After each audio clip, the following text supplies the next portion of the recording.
er Nonato i gang med at skubbe noget af det sidste af det tætte Cerrado sammen. Ved siden af er der et område, hvor der ikke har været så tæt Cerrado. Der er det skubbet sammen i bunker.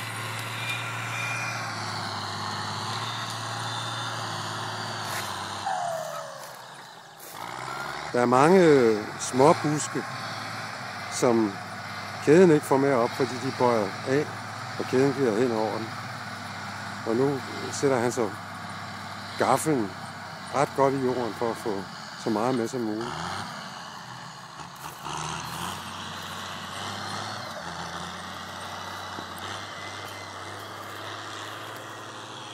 På den anden side af, der hvor han skubber sammen, så er det sådan. Det er meget langt stykke, og det går helt til den østlige grænse af marken.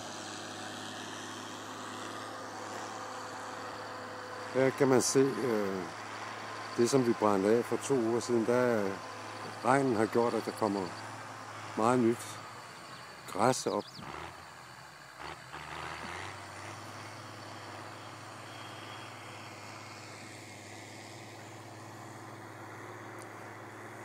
Her kigger vi over den der første mark, som vi har, og bagved lidt højere, det er den anden mark, som vi har.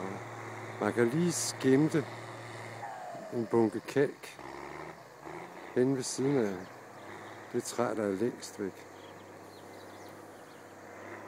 Og der er også en bunke kalk nede ved vejen, som ligger der.